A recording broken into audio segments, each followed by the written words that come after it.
So tonight, you are taking action by being here. Thank you. You are in for an excellent program with Dr. Baruch Jacobs, Lisa Blumetti, and Tamara Figueres. I'm honored to introduce our moderator for tonight, Jania Piazzetta, founder and director, and let's be honest, a one-woman show, of H3 Health, Hope, Healing. As a 20-plus year breast cancer survivor herself, Jania has devoted her life to breast cancer advocacy, education, and community outreach. H3 was created in Miami Beach out of a dire need to connect individuals with breast cancer with the resources and information they require to manage their diagnosis and treatment.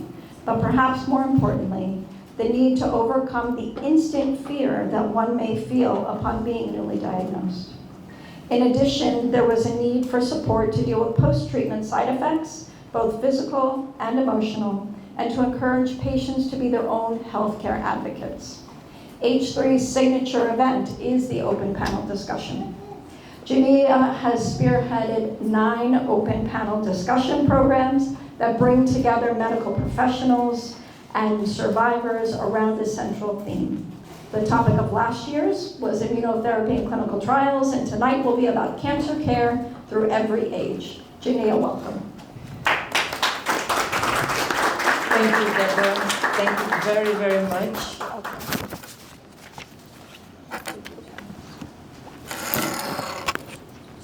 So I have to say welcome to everyone. This is the 9th annual open panel discussion. And I'm very proud to say that I'm the creator of this event, and we have been doing great.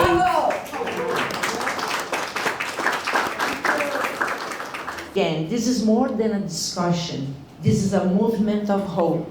Together, we can change how cancer care looks and feel across every generation. Our panelists tonight, Tamara Figueres, Lisa Blumetti, and Dr. Baruch Jacobs. You are in the middle of 2 powerful women, I can tell you that. I'm used to it with my wife. Robin is used to it. So, usually I read a bio of every panelist, but I feel that it's better for you to introduce yourself. So let's start with Tamara. You just turn on the mic there and introduce yourself to our very special audience. Yes. Hello. Okay. Well, good evening. I'm Tamara Figueres. I actually have experienced bone cancer, not breast cancer. And going along even with the topic of this conversation, it was at a young age. So I'm very flattered that you invited me to participate, not only as a patient, but also as a provider. So I'm a psychotherapist, and I specialize in treating trauma, anxiety, mood disorders, and after I went through my own journey, naturally, organically, I started having clients who were experiencing going through cancer, illnesses, and it just naturally became part of my journey as a provider to help them along the way as well. So, is that good enough for introductions? Perfect. Okay. Oh, how many years are you surviving? Oh, so I had bone cancer the first time in 2009. Age? 25. The second time in 2013, and I was 29. And yeah. So cancer-free since 2014, and going through surgeries up until 2 months ago. One coming up soon. So, but cancer-free. Thank you. Thank you very much. Dr. Jacobs. Good evening, Dr. Baruch Jacobs. Thank you, Janina, for inviting me to this panel. I'm a board-certified plastic surgeon. I've been practicing here in Miami Beach for next month will be 36 years. A good portion of my practice is involved in reconstruction of patients with all sorts of cancers, mostly breast cancer, but also head and neck cancers, a lot of skin cancers, mainly melanoma, and so on. I really enjoy making those patients whole again after their very difficult journey through their cancer diagnosis. Thank you. Lisa? Let's see if this is going to work. Do a blood test. My name is Lisa Blumetti, and as Shania mentioned, I am the chairperson on the board of directors for H3. I first met her about 18-ish years ago when she had a breast cancer support group in Miami Beach where I was living at the time, and she transitioned the support group into H3 and has had me following behind her ever since. I was first diagnosed with breast cancer, stage 4 metastatic breast cancer, in September of 2006. So when she was talking about tonight's topic, I actually thought it was kind of funny that I was too young and now I'm too old, so I've sort of done the whole transition from then to now. And that's about it. So, again, we are in front of these two remarkable women, and they were diagnosed with cancer at a very young age. And yet they stand here today as a powerful voices of inspiration and hope. And Dr. Jacobs, you know, I don't have many words to say to you, but you are the solution for all our bodies, all the women's bodies these days, and you really give us a great deal of hope and inspiration. And by the way, Dr. Jacobs was awarded last year by H3 and the city of Miami Beach as one of the best plastic surgeons of South Florida or the United States or maybe the world, right? Thank you so much. So we're going to start with the first question. And I will ask first, we can start with Lisa or Tamara. When you were diagnosed at a young age, what were the biggest challenges you faced in getting your symptoms recognized and treated? How did you find support? And what advice would you give to other young women navigating a diagnosis today?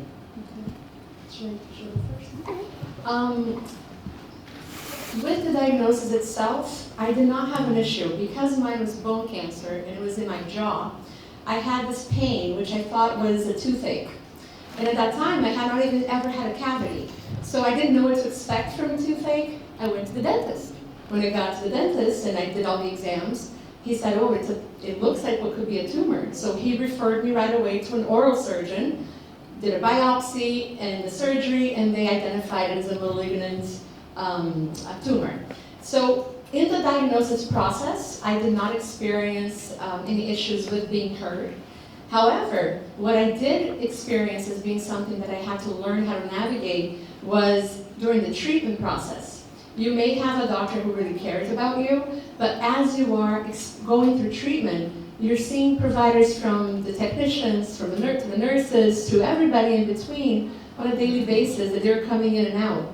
So what I have experienced at a young age is that back then, you have to be able to express yourself and advocate for yourself to let them know what you're experiencing. But I was too young, and at that age, you kind of allow them to tell you what you need. So had I been the age I am now, telling my younger self, I would say, express yourself, say no, ask questions, educate yourself, learn how to advocate. And this is not just for health treatments, this is for anywhere in life, any experience you have in life. It's self-expression to be able to get what you need, you know, and get the help that you need. Thank you. Lisa?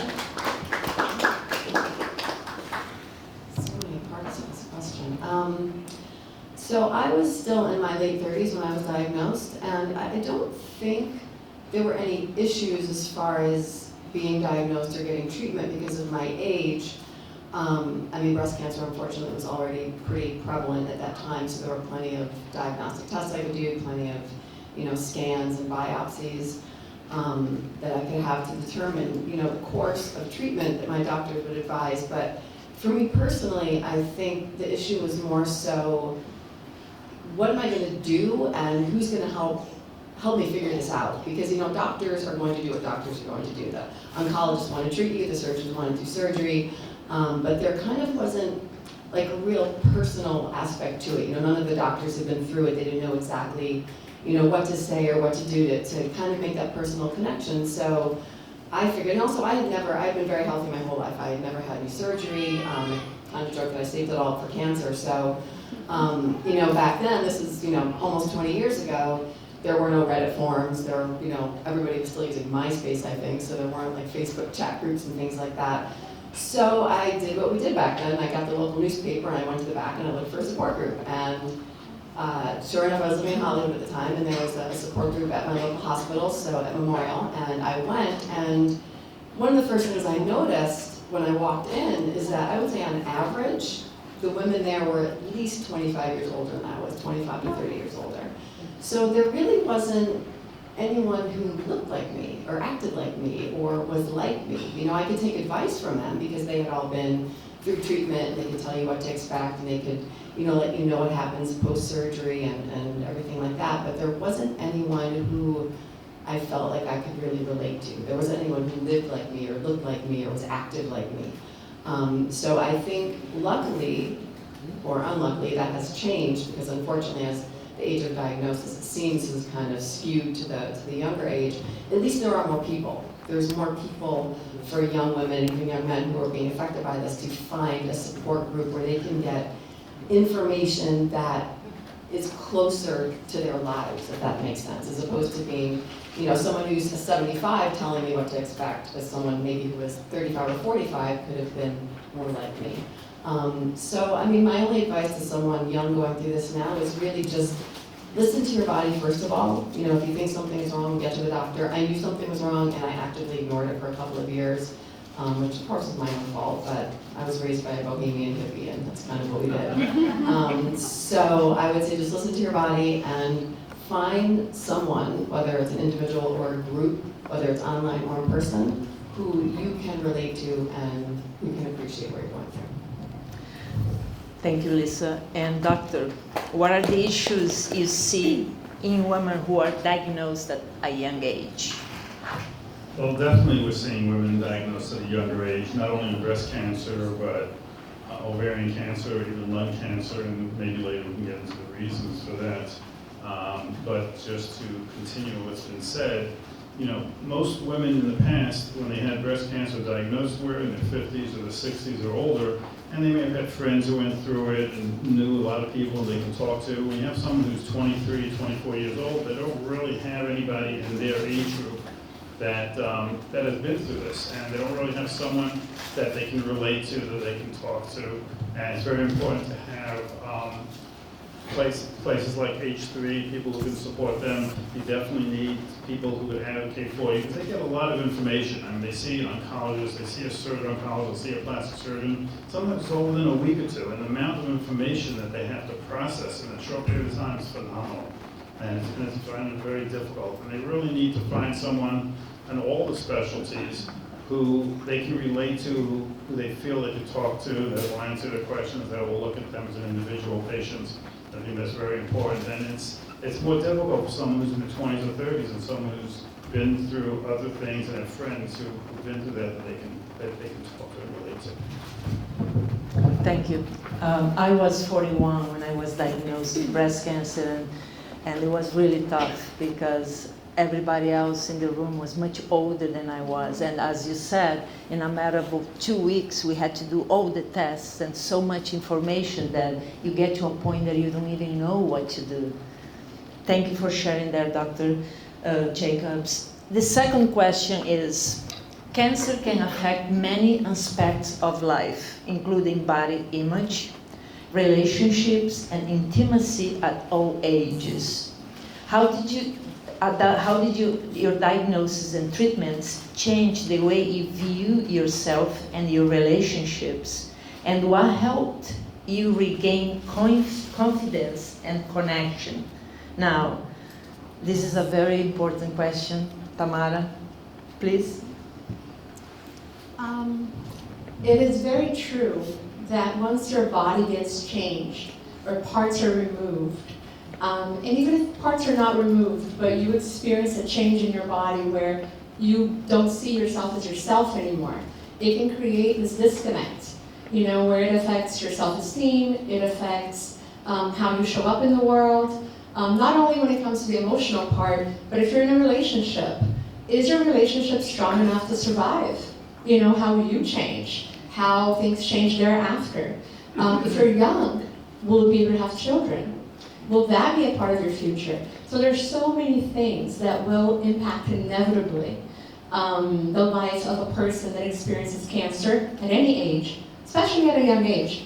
I remember when I had many, I stopped counting at 40 surgeries. Well, let's say surgeries, procedures. I consider if it cuts the skin and I have to recuperate, I consider it a procedure, right? Botox is a procedure. Oh no, it was more than Botox, no. But, so I had many surgeries and reconstructive surgeries. So to be able to look normal, it took years. And I remember one time I was looking in the mirror and I don't look right now how I used to look. My neck is reconstructed, my jaw is reconstructed, my lip. So I don't look the same. So I remember when it first hit me, when I left the hospital, so I stayed in the hospital the second time for about 9 months, doing chemo every day. And when I went home eventually and I was recuperating, I remember looking at myself in the mirror and feeling so disconnected from that image, where I felt like I was mourning. I was mourning no longer having the same functions, no longer looking the same. And I was very sad. And I had people say, you look beautiful, and this and that. And I realized it's not about beauty. It's about feeling broken. Feeling that something will never be again as it was. So there's a process of having to heal from that, reconnect with yourself, get to know yourself again. I call it, I did this work with myself and I helped clients through it too as their therapist. It's about getting to know who you are, understanding, allowing for the mourning, reconnecting with the person that actually got you through, meaning the real person that got you through your journey, appreciating the courage, and connecting with that deeper part of yourself so you don't get too thrown off by the differences of whether it is face, breast, anywhere internally, anywhere. Anything that no longer is what used to be. So, yeah, it's a strong process. Thank you. I know that process very well. Doctor, how do you see these issues in your patients, and what is your role in supporting them? Well, in the younger patients, I mean, one of the things that we try that's important to let them know is that this isn't the end of their life. They have most of their life ahead of them, and it could be a wonderful life. They're worried about what they're going to look like and so on. And thankfully, we have procedures today that, especially in breast cancer, we can reconstruct the breast, and it'll give them, I tell them, it'll be an opportunity to get the breast that they've always wanted. They can be bigger, they can be smaller, they can be higher. They can get any sort of breast they want. You're the miracle. So, there's a positive thing to this also. Obviously, there's a lot of negative, and you want to make them feel good about themselves and let them know that there's always something can be done to put them back the way they were, or, as I said, even make them better.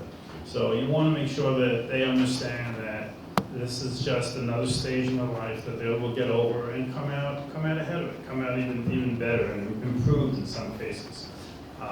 Now, especially when they're young also, they're worried about, like you said, having relationships, having children. They may be worried, they've been told they've had to have chemotherapy and they want to have children in the future. And today, there's harvesting of eggs and they can keep them, they can have the children afterwards. So again, they can have a normal life just as if they didn't have breast cancer. It's important to let them know that that can happen.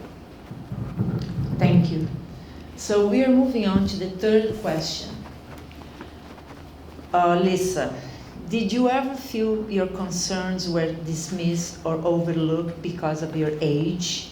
How did you advocate for yourself, and what would you want the healthcare providers and other patients to know about the importance of being heard and supported? There's a lot of elements in that I question. know. I don't think my concerns were ever really overlooked because, I mean, I hate to say this because it sounds very frivolous in a way, but I didn't really have that many concerns. I don't want to say that I wasn't bothered that much by a breast cancer diagnosis, but I think I kind of knew that it wasn't going to like, seriously and adversely affect my life that much. You know, I knew I was just gonna do what I had to do my surgeries, do my treatment, whatever it may have been. You know, I was still in my 30s when I was diagnosed, but the timing from when I was first diagnosed to when I had surgery and when I had treatment, it sort of got kicked into this like turbo speed, at least in my memory. I don't know if it really was or not. And because my cancer was 100% estrogen positive, my doctor's main concern was, we gotta stop the hormone production in your body. So nobody even talked to me about harvesting eggs or about fertility. Maybe they just assumed, well, you're not married, it doesn't matter. Or, you know, you're not bringing it up, so we're not gonna bring it up. And it wasn't ever anything that was addressed other than my oncologist, every time I would go in, she would say, when are you gonna give me your ovaries? When are you gonna give me your ovaries? Like she wanted to take my ovaries out. And I was like, I'm not gonna do that. You can inject me in the stomach with something every month that's gonna, you know, kill all the estrogen production and put me on drugs and give me treatments, but I'm not gonna have something removed from my body, whether I'm using it or not, that, you know, is still sort of functioning. So, I mean, from that point, I don't feel like I had issues that weren't being addressed. From a surgical standpoint, it's actually kind of funny because, you know, Janina's heard me say this before, and I kind of joke, but I always say that I had the best tits in town, but one of them was trying to kill me, so I had to get rid of it. And, you know, as a relatively young woman in South Florida who had a very active, you know, lifestyle, socially, party lifestyle, whatever it might have been, when I first went to my surgeon, I think he assumed that because I was getting a free boob job, which cancer patients hate it when you say that, that he assumed I was gonna wanna go really big, like basically look like a stick with tits. Like I was gonna, you know, I joked with him once, I'm like, are you gonna bring a stripper pole into this room? Because he kept bringing more and more to inject me with. I'm like, I don't wanna rest my shoulder on these things. I mean, rest my chin on these. So I think there's so many like preconceived notions, and unfortunately, you know, we live in a very superficial world and society, especially in South Florida. It's terrible. And unfortunately for a lot of young women, so much of your value and your self-worth comes with how you look. And I think luckily, I never cared about that. I never cared what anyone else thought of me or how I looked. I only cared how I felt. So if I felt okay, then everything else would be fine.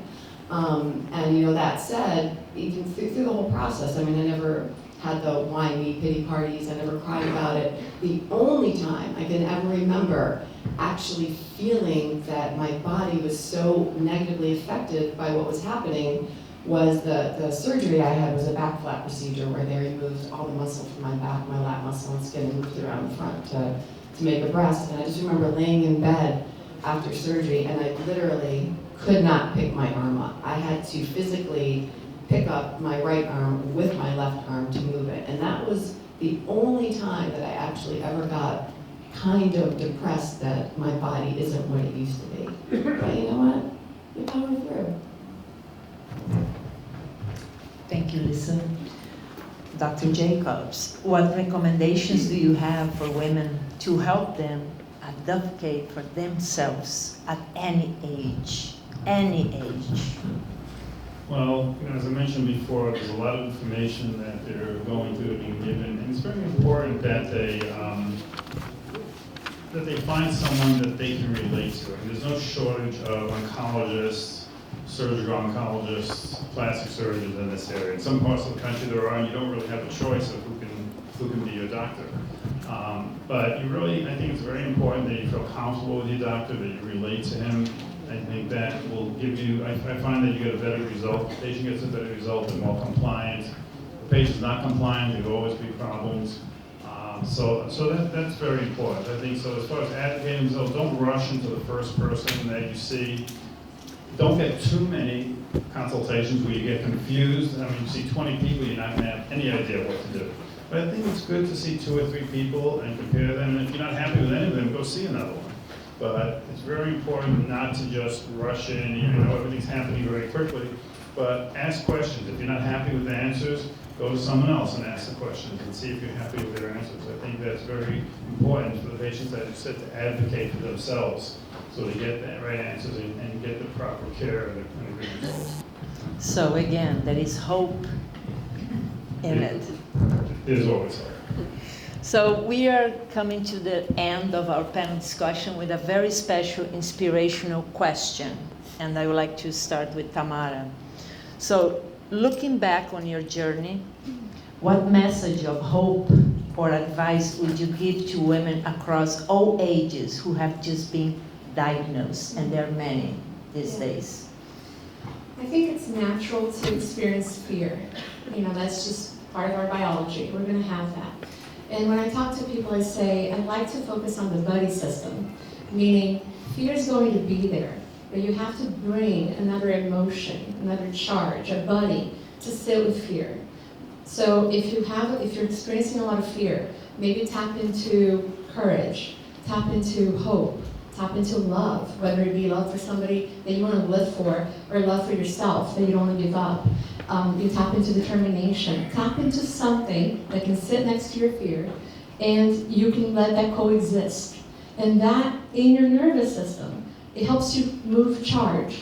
So it's not just about staying focused, it's about addressing your emotions, so you're not just surviving, you're actually moving through these experiences. So I say, it's funny because people sometimes say, well, this challenge made me this.